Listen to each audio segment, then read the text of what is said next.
Chapter 7. And it came to pass, when the king sat in his house, and the Lord had given him rest round about from all his enemies, that the king said unto Nathan the prophet, See now, I dwell in an house of cedar, but the ark of God dwelleth within curtains. And Nathan said to the king, Go, do all that is in thine heart, for the Lord is with thee. And it came to pass that night that the word of the Lord came unto Nathan, saying, Go and tell my servant David, Thus saith the Lord, Shalt thou build me an house for me to dwell in? Whereas I have not dwelt in any house since the time that I brought up the children of Israel out of Egypt, even to this day, but have walked in a tent and in a tabernacle.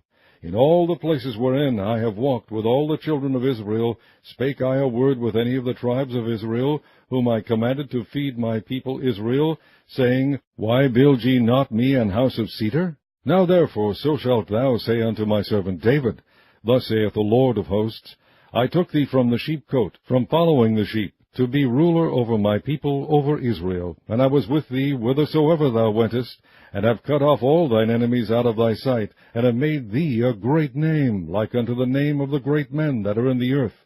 Moreover, I will appoint a place for my people Israel, and will plant them, that they may dwell in a place of their own, and move no more. Neither shall the children of wickedness afflict them any more, as before time.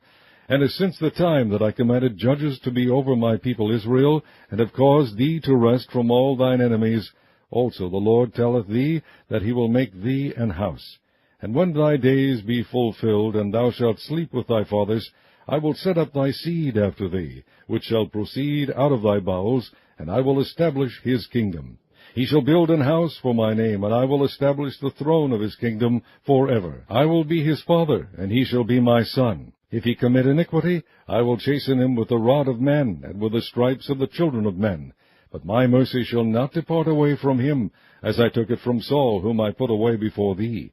And thine house and thy kingdom shall be established forever before thee. Thy throne shall be established forever.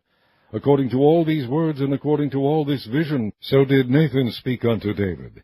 Then went King David in, and sat before the Lord, and he said, Who am I, O Lord God, and what is my house, that thou hast brought me hitherto? And this was yet a small thing in thy sight, O Lord God, but thou hast spoken also of thy servant's house for a great while to come. And is this the manner of man, O Lord God? And what can David say more unto thee? For thou, Lord, knowest thy servant. For thy word's sake, and according to thine own ear, hast thou done all these great things, to make thy servant know them. Wherefore thou art great, O Lord God, for there is none like thee, neither is there any God beside thee, according to all that we have heard with our ears. And what one nation in the earth is like thy people, even like Israel, whom God went to redeem for a people to himself, and to make him a name, and to do for you great things and terrible for thy land, before thy people which thou redeemest to thee from Egypt, from the nations and their gods? For thou hast confirmed to thyself thy people Israel to be a people unto thee forever, and thou, Lord, art become their God. And now, O Lord God, the word that thou hast spoken concerning thy servant, and concerning his house, establish it forever, and do as thou hast said. And let thy name be magnified forever, saying, The Lord of hosts is the God over Israel, and let the house of thy servant David be established before thee. For thou, O Lord of hosts, God of Israel, hast revealed to thy servant, saying, I will build thee an house.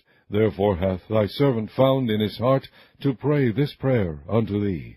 And now, O Lord God, thou art that God, and thy words be true, and thou hast promised this goodness unto thy servant. Therefore now let it please thee to bless the house of thy servant, that it may continue forever before thee. For thou, O Lord God, hast spoken it, and with thy blessing let the house of thy servant be blessed forever.